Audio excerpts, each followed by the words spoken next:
Tonight we present Don Freed, who is a professor of linguistics.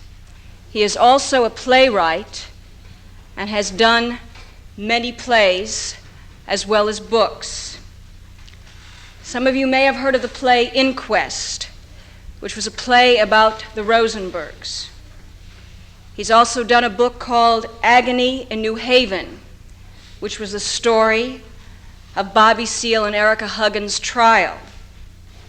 His latest book, The Glass House Tapes, is about the new police industrial complex.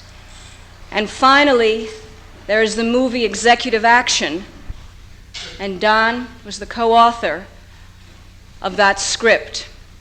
And tonight he'd like to talk to you about what happened in Dallas and how it relates to Watergate. Don Freed.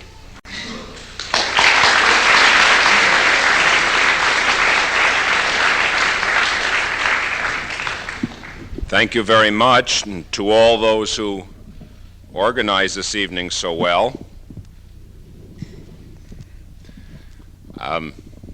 Bring greetings from my co-author, Mark Lane, who is involved in the Wounded Knee trials, and he asked me to make clear that we disassociate ourselves from the statements of the producer and distributor of the film Executive Action that it was, quotes, pure entertainment, close quotes, and not meant to have any political impact. We wrote the original scenario and the novel, remnants of which remain in, I suppose, what is, after all is said and done, a unique American film, in order to give a kind of a signal of hope that the decade of conspiracy and lying might be drawing to an end, and that the potential for intervention on the part of citizens was great.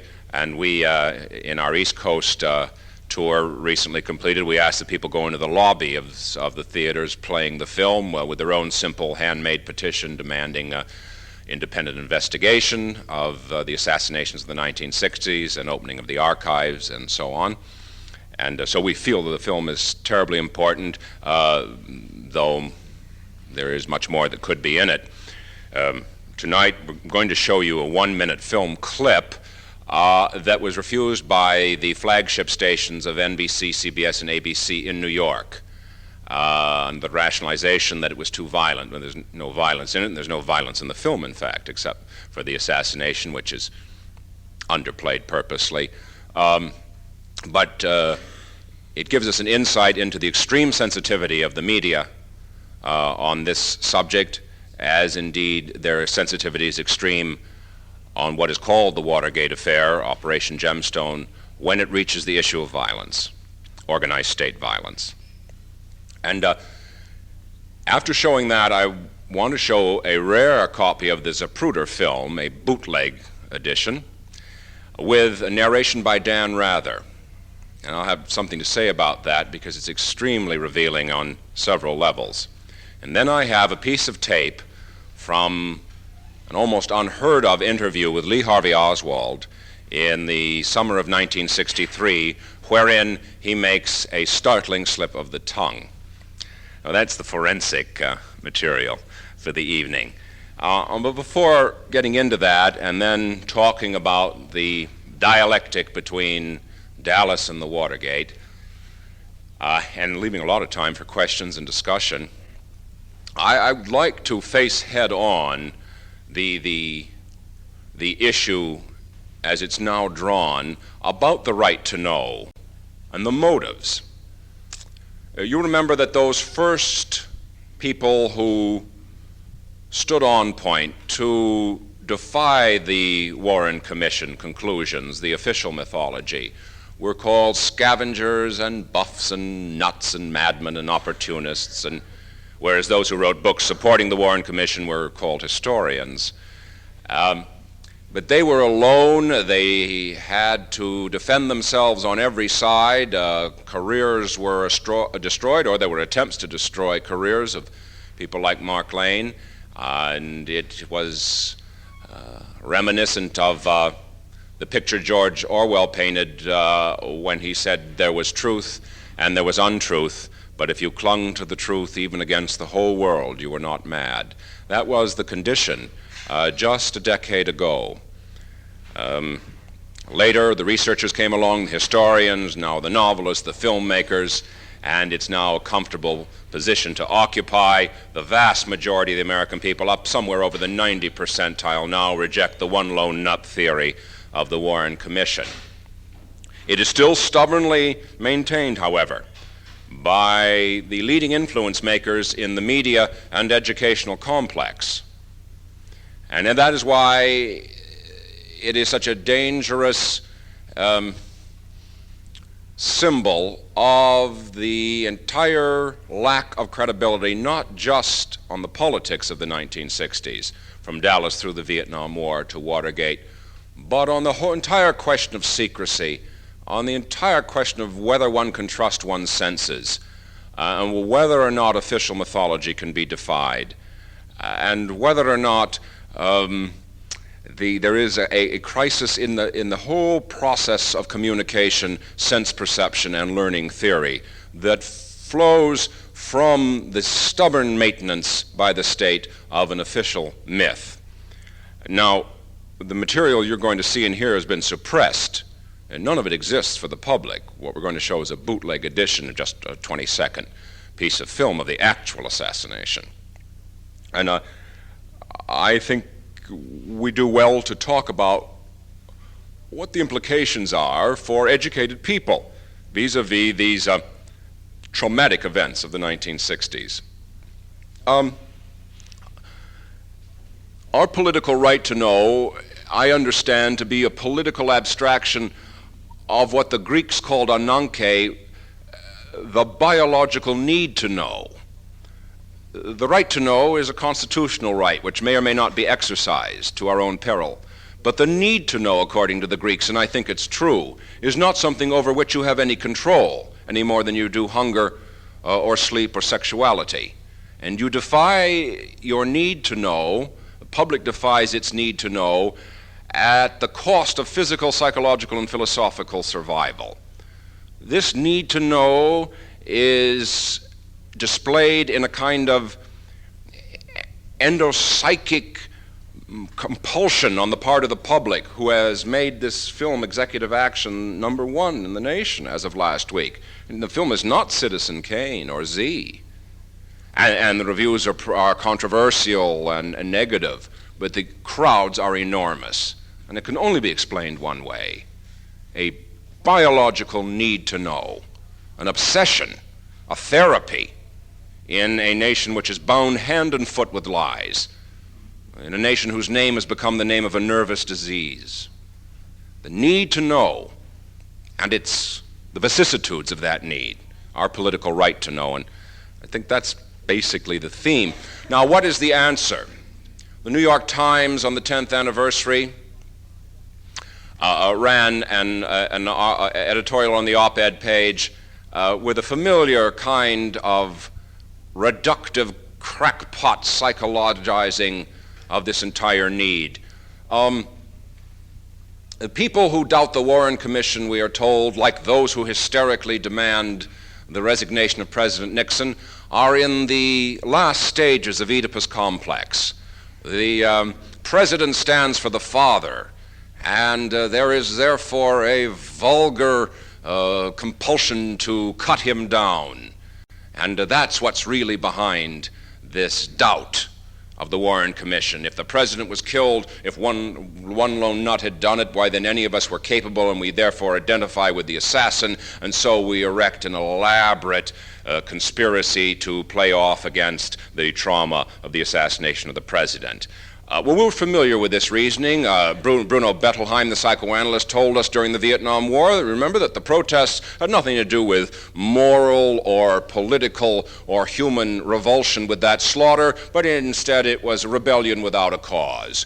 It was a knee-jerk kind of response against the fathers of the state who knew better and were prosecuting the war. And that was the meaning of the student-led protests of the 1960s. The precursor to that incisive piece of analysis is Bettelheim's theory of the genocide of World War II, that the Jews and the other victims of the concentration camps were paralyzed by masochistic passivity. And that is offered seriously as a rationale for the aberrations of Dealey Plaza, at My Lai, at Watergate, all aberrations, no pattern, and that we are called paranoid. And now, of course, is up about to 90% of the public, but then again, the American public is notoriously conspiracy-minded. And it's an aberration. Lee Harvey Oswald was to Dallas what William Calley was to Vietnam. These are not aberrations, and the war was not an aberration, and Watergate is not an aberration. That is simply official mythology, and it's a scandal so stale and so stereotyped that no serious person outside of the leading circles of the educational establishment and the media can maintain it. So there it is, the need to know. Now, we're not told in these editorials anything about the Oedipus complex of the conspirators, or the very picture of Oedipus complex as a matter of fact. When you are asked to accept official rubbish as an article of faith. We were told by the New York Times when the Warren Commission report came out that it was the greatest investigation in the history of the world. And you remember Attorney General Kleindienst telling us that the Watergate investigation was the greatest investigation since the Warren Commission. And that anybody who doubts these investigations is some kind of scavenger with some kind of ominous panoply of motivation. Well, Oedipus complex simply is the infantile acceptance of the lies of power. That's Oedipus complex. Not protest against the war in Vietnam or the investigation of the assassinations and of Watergate. Those are the philosophical terms, then, of the issue. Now, let's have our material, and then I'll try to talk about what I call the secret government and the span from Dealey Plaza to the Watergate. And this first is a 1-minute coming attraction banned from television. At this point in time, can you believe that Lee Harvey Oswald killed President John F. Kennedy by himself? Hired. Burt Lancaster, Robert Ryan, and Will Geer taking executive action in a drama where startling fiction challenges established facts. They were all experiencing like operation. You take your chances and you get paid for it, and damn well. A story built on a long investigation, pinning together the missing pieces in the most important murder of our century. Are you trying to tell me people the CIA and FBI are going to help with this project? Could one man alone assassinate John Kennedy? One man firing from all range of enemy fire is out of the question. The impossible scenario is 3 rifles with triangulated fire. Fire. A motion picture that must be seen by anyone who still has doubt.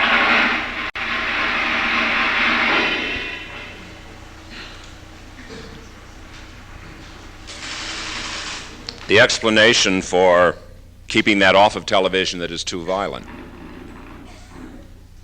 Too violent.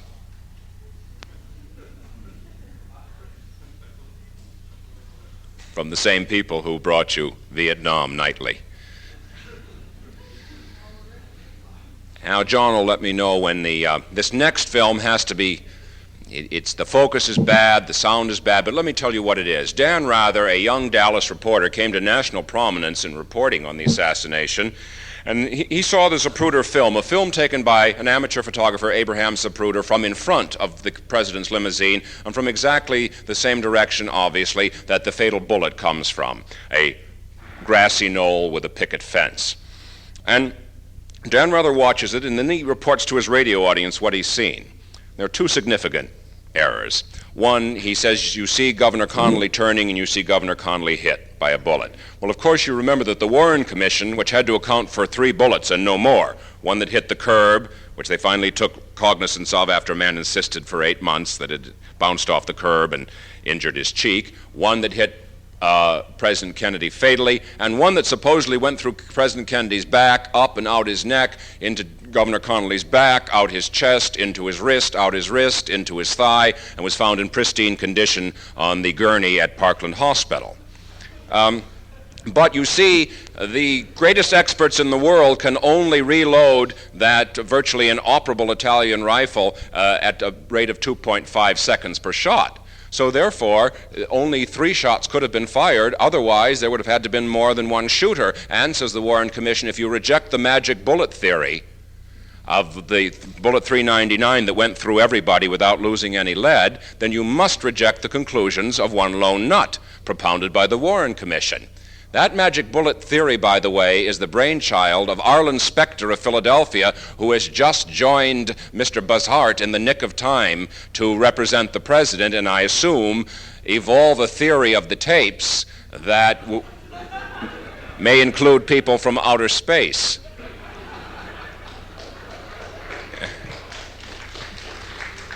If I understand Mr. Haig's allusions to sinister forces, therefore making our position obligatory that it's one lone nut.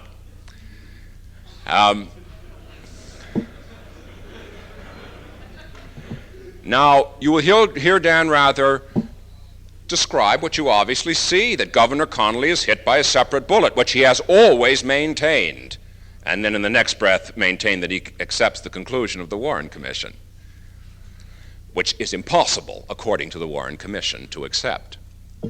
But the shocking phenomena is you will see the president's head driven backwards as if by a pile driver from the fatal shot. And you will hear Dan Rather announce that his head is driven forward.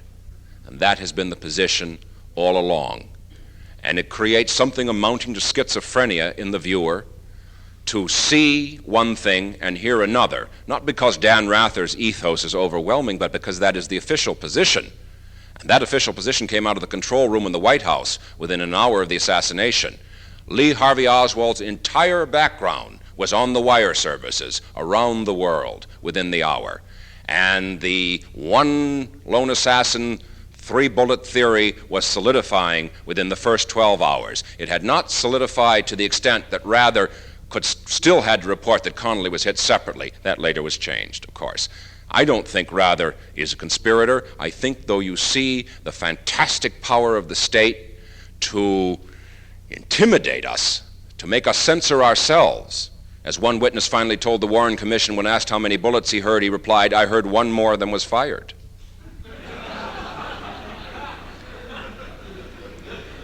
So much for masochistic paralysis.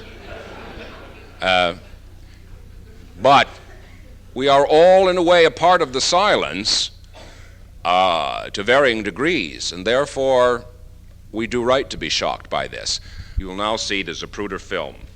Right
doubt there. Well, I think that's the metaphor, both the violence and the distortion that characterizes the 1960s, when war became peace with honor, when systematic assassination became pacification, when police-state tyranny became democracy. Mrs. Kennedy, in a clear film of this, remember this film was suppressed, of course, they dare not be shown to the American people. Mrs. Kennedy is covered with blood and brain matter, as are the two motorcycle policemen riding to the left rear.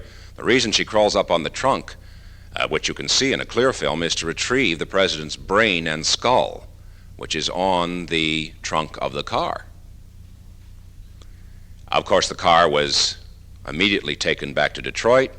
It was destroyed. There was no forensic analysis ever made, or of the clothing, or of anything. There was never any autopsy.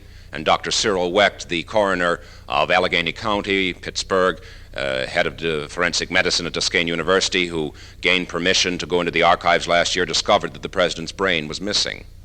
That was again in the New York Times on November 22nd of this year.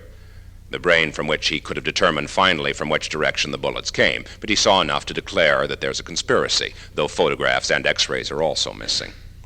But it doesn't matter that those things are missing when we demand of our representatives and in our various ways that the archives be opened, because just as in the case of the missing tapes, the blood-red footprints will lead to the bottom of the conspiracy in the end, to the top, I should say. And so I take that Dealey Plaza event as a metaphor. I think there is a further irony, which makes it a Hegelian tragedy, that the very men pulling the triggers in Dealey Plaza, the laundered money that they used, the CIA spy masters who were running the teams, were all men who just 2 years before had been brought together as an assassination team to kill another president of state, Fidel Castro, and run by the White House. And after the terrible humiliation at Playa Girón, and after Kennedy saw that he'd been had in his attempt to substitute Green Beret, Special Forces, and intelligence for the brinksmanship of the 50s, and he tried to take apart the CIA, and he tried to stop these suicidal adventures of imperialism. These men who now considered him the great betrayer, who had aborted their efforts to assassinate Castro, came back to haunt him at Dealey Plaza. And that's the final reason, in my opinion, that Robert Kennedy, the Attorney General, and the Kennedy family could never press for a real investigation, because it would, of course, have disgraced their administration, as well as perhaps exposing the conspiracy. Well, laws of physics haven't changed in 10 years, and while there is some new information, I think the structural violence of the 1960s is important to consider. I think before going into that, I should give the last piece of new material to you. Lee Harvey Oswald was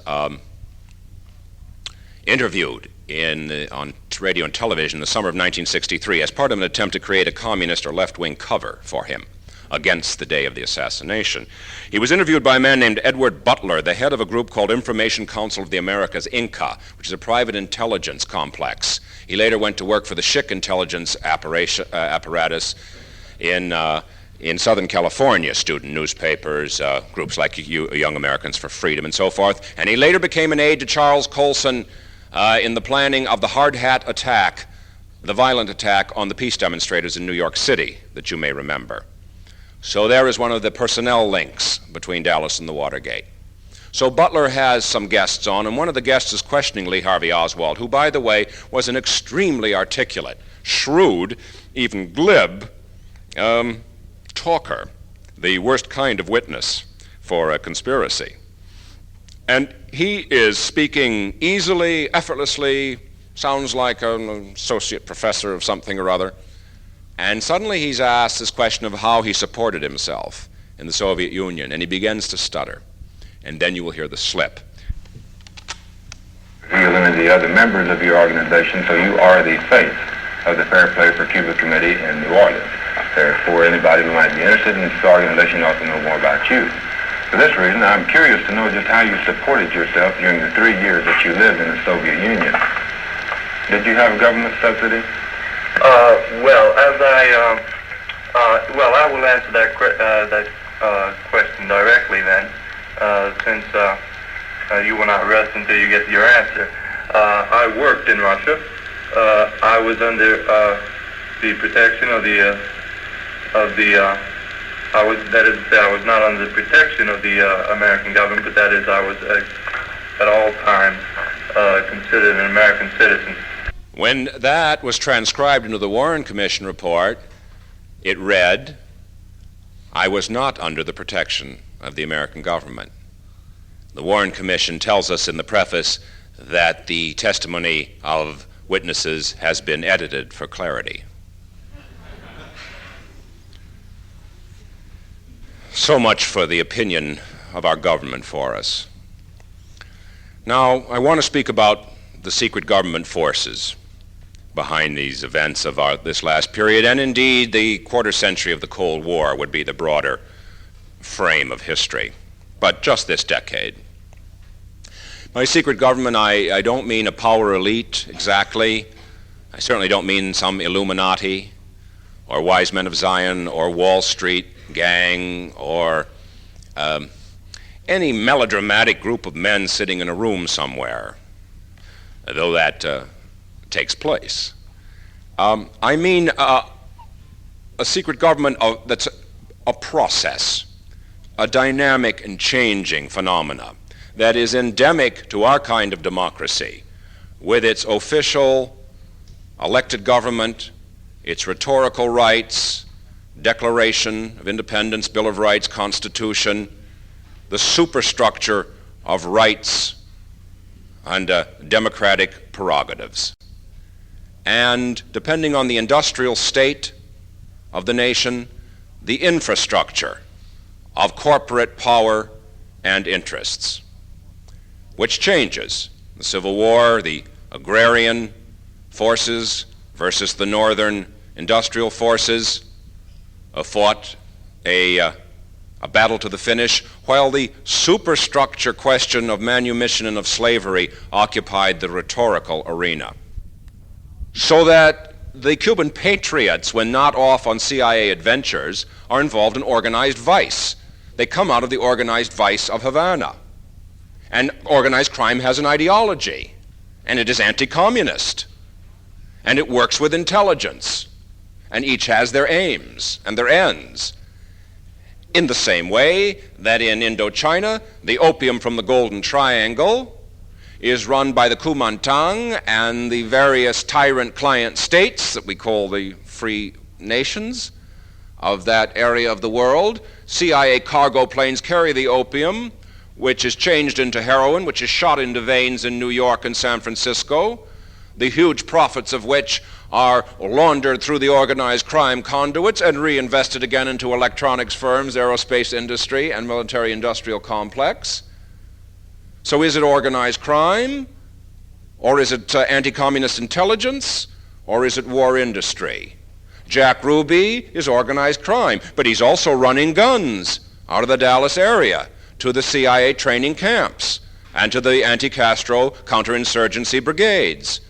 David Ferry, Lee Harvey Oswald's babysitter, to use a phrase, in New Orleans, is a Minuteman, a bodyguard for Carlos Marcello, a organized crime kingpin in New Orleans, and a long-time CIA contract agent. So is he a right-winger, or is he organized crime, or is he intelligence? There were Minutemen involved in Dallas in the assassination, as there were in the assassination of Martin Luther King, and there are organized crime elements, and when I say organized crime, I mean the Teamsters Union and corrupt unions. And there are anti-Castro Cubans, and there are emigre fanatics, but what holds them together? Intelligence. Intelligence is the glue. gives the money, gives the weapons, gives the plans and the direction and the cover story, and provides the protection in the aftermath. Intelligence, out-of-control elements of the CIA, all through the 60s. Never mind what's called backdating, the fact that the CIA sanitized its record in the Pentagon Papers or in books like The Brightest and the Best. Had we used nuclear weapons and won some kind of a victory in Southeast Asia, you can be sure they would have produced cables predicting all along from the 50s that we would win, instead of the ones they produced that we would lose when it became clear that we had lost. So never mind the backdating. Now, those components can be identified in Dallas. For those of you who've read the nonfiction novel, Executive Action, you know that we do identify. We make composite figures of the conspirators, except for one who's only thinly disguised. And you see that, for example, organized crime bought a bankrupt small electronics firm, poured laundered money into it.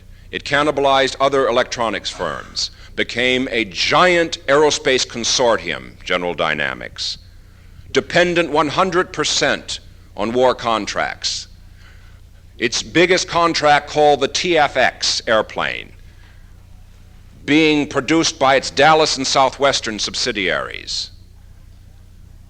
A leak that corruption and cost overruns were so massive as to threaten the entire stability of the military-industrial complex.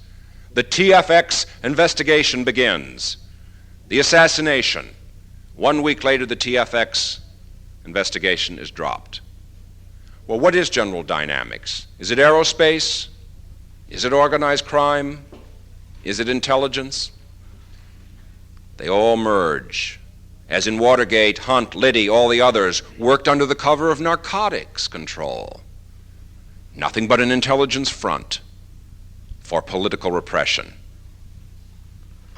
Now, E. Howard Hunt was in Mexico at the same time Lee Harvey Oswald was. Frank Sturgis, a CIA sharpshooter, came forward 1 week after the assassination to help lay the cover that Lee Harvey Oswald was a communist, saying he'd been seen meeting in Miami with Castro agents and so forth.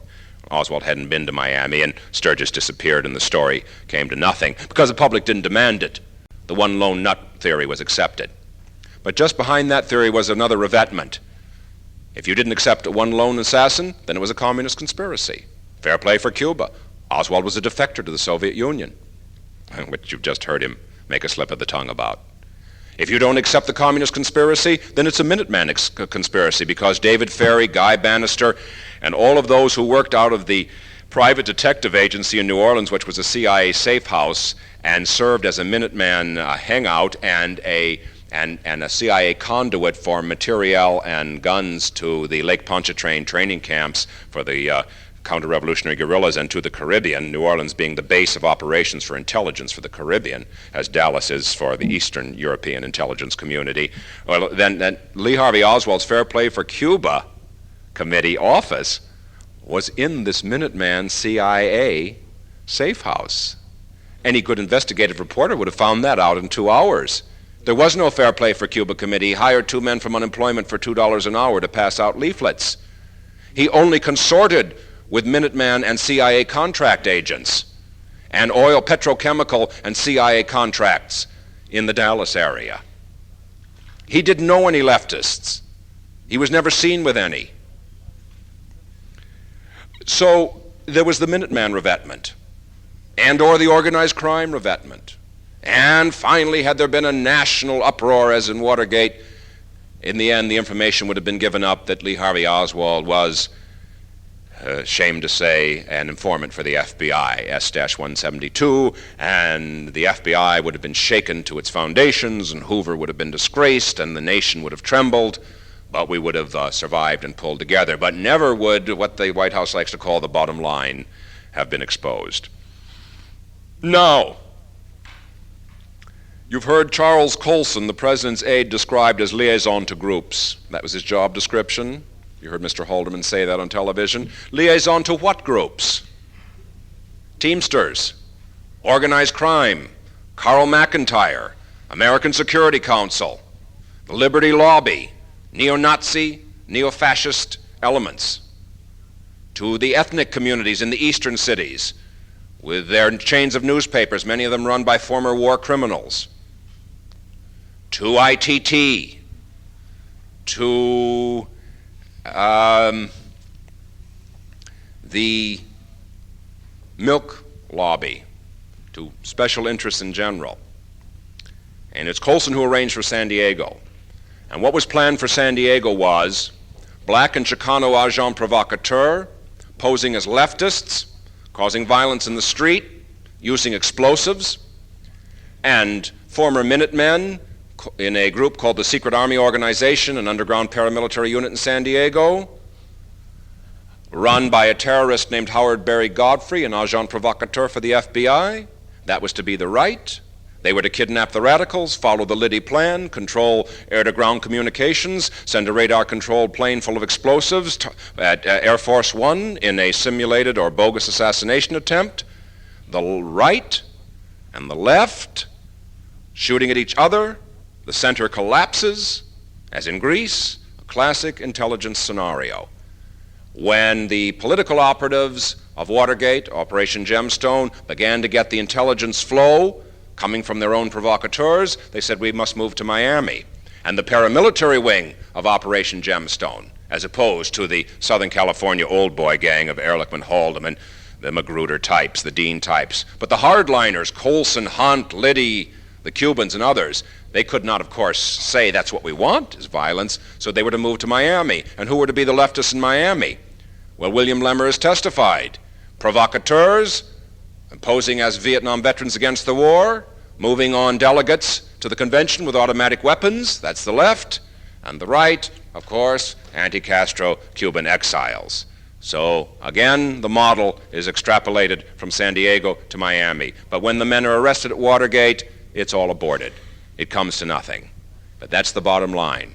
Same kind of intelligence scenario. Some of the same personnel in Hunt and Sturgis and Cubans.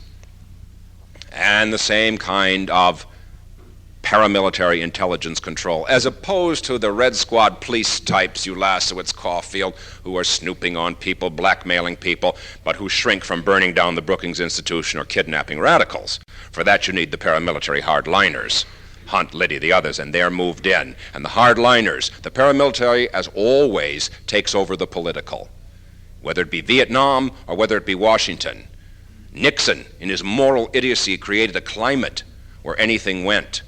And the hardliners, who had in mind far more than 4 more years, moved in inexorably, taking over the politicals and taking control of Operation Gemstone. And after the violence, in vain would Nixon and Mitchell have said, we didn't intend you to do that.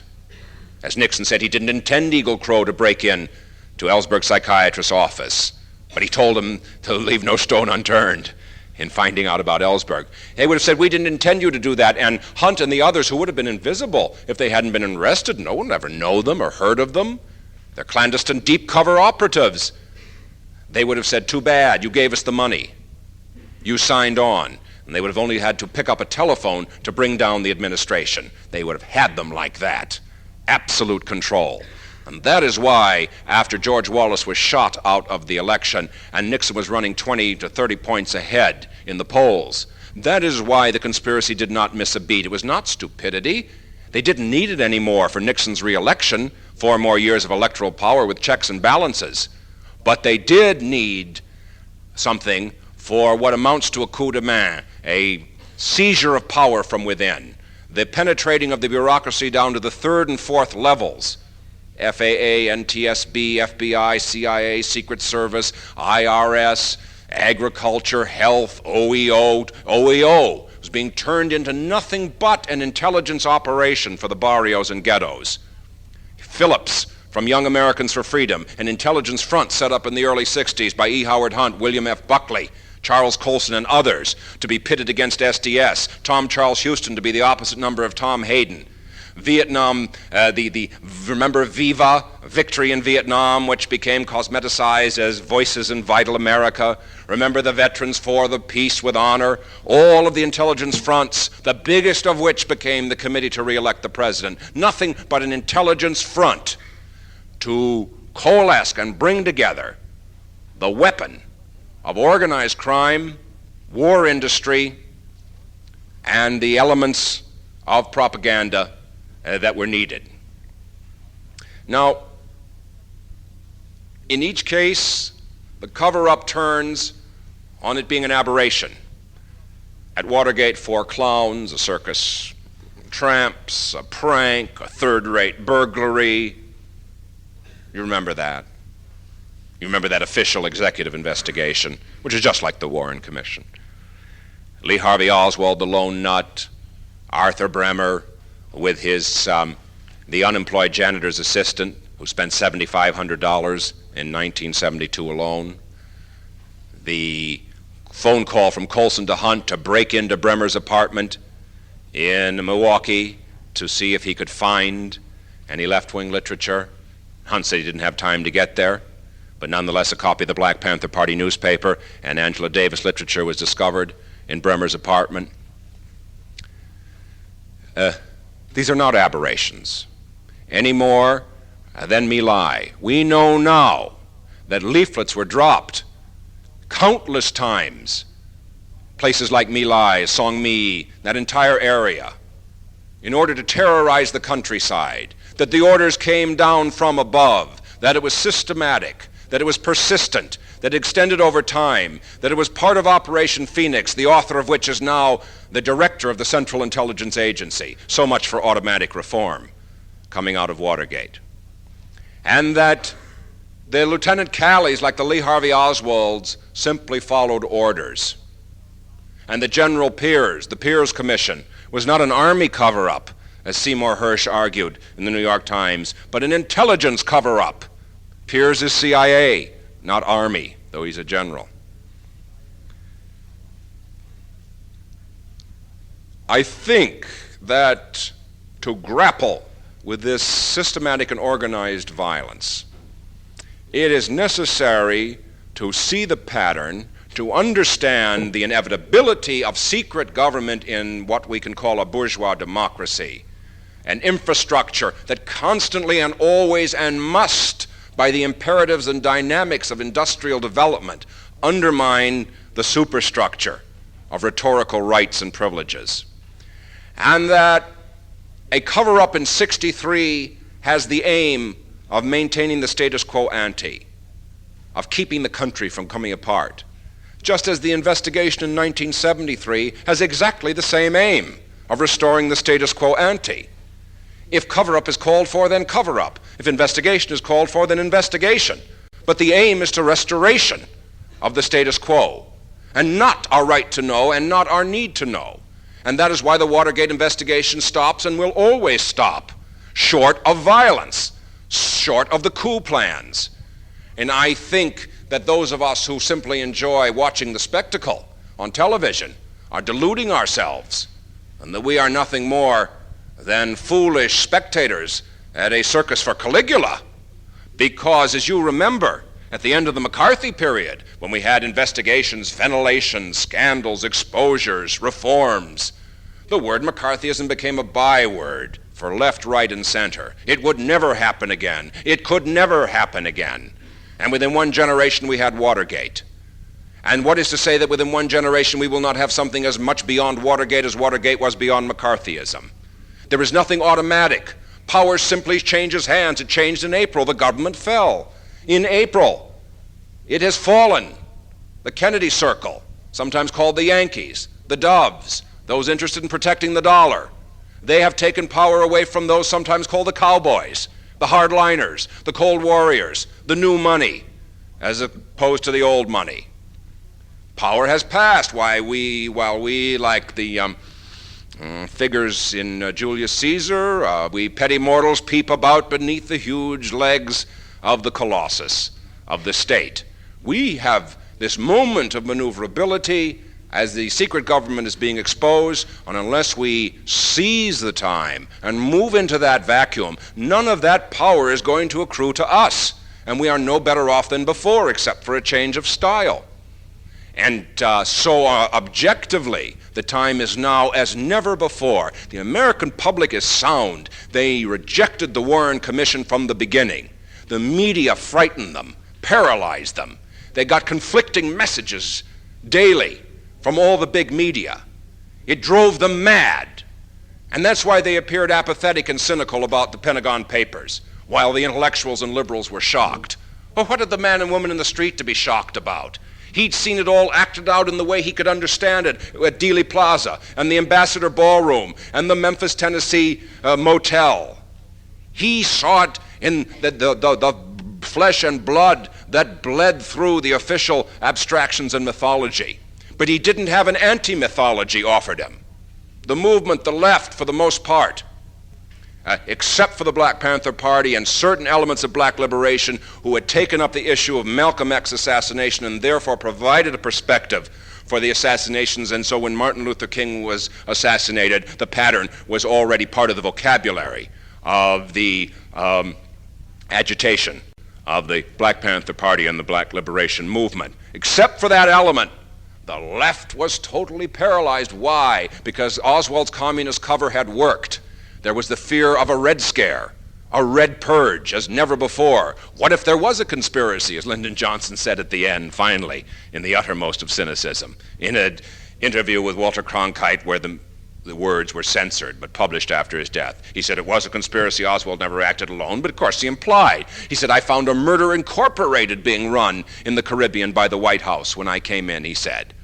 And therefore Castro took his revenge in Dallas. Well, he was wrong on 2 points. The Murder Incorporated was now operating independently of Kennedy, and it was that same Murder Incorporated made up not of pro-Castro, but of anti-Castro Cubans, that is, as lumpen proletariat triggermen at the bottom, who surfaced at Dealey Plaza. So there was this admission of a conspiracy. Now, liberals, the left, couldn't face it, though now I think it's swept over everyone but the leadership, as I say, of the media and the academy. And the moment was lost. The man and woman in the street were left undefended, no one speaking for them. You cannot understand the American people if you do not understand the meaning of this assassination in the national psyche in 1963, which they watched for 48 hours on television, together with the Jack Ruby footnote. It was literally programmed into them. An entire population watched television for 48 hours and got conflicting messages steadily. That was their Pentagon Papers.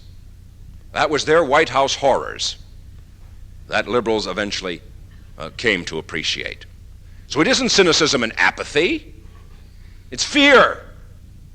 That's what it is. Fear with its defenses of what cynicism, apathy, and the intellectuals, boredom, disinterest, depending on class. Once you understand that, you understand the fear of the New York Times and Time Magazine and others when they insist that the great danger is the public will think that all politicians are corrupt. And that this is just a little worse. And they must not think that. It must be seen as an aberration. But you see, the public is sound because they've become isolationists. They hated the anti-war movement, but they finally hated the war more. And they became isolationists, much to the contempt of the liberal establishment. But what is isolationism? Isolationism for the man and the woman in the street is anti-imperialism. That's what it is. But that's their way of seeing it. These assassinations of their way of understanding official state violence rather than das Kapital. And we have to address ourselves to this because the Gallup poll, which dared not run a poll on acceptance of the Warren Commission on the 10th anniversary of the assassination, dared not run it because it would have scandalized and humiliated the big media to show 98 or 99% of the American public rejecting the Warren Commission, which the media must defend at all costs lest they be lumped with the nuts and buffs and scavengers that they derided for so long. But they took a poll you read about confidence in the government, and said Gallup, choosing his words carefully, not since the assassinations of the 60s has confidence been lower.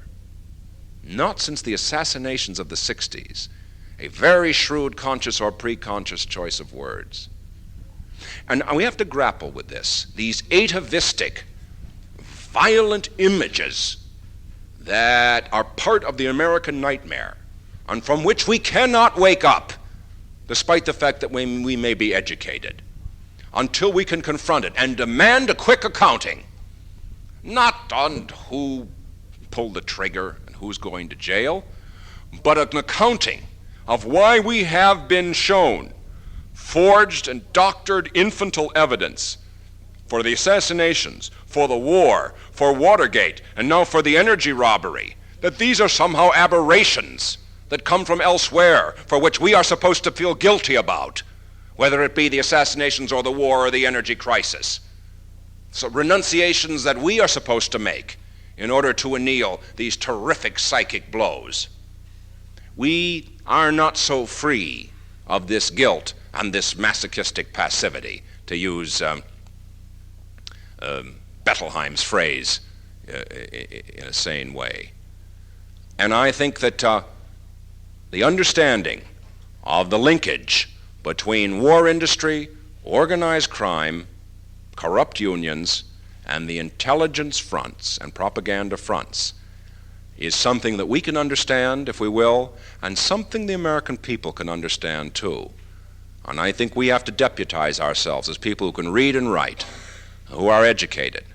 And we have to do it because the state is not going to do it. The state is the author of the cover-up, and elements of the state who are out of control are the author of the violence in the first place.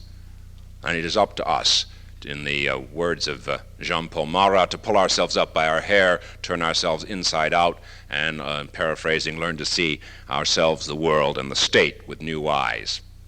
Thanks very much.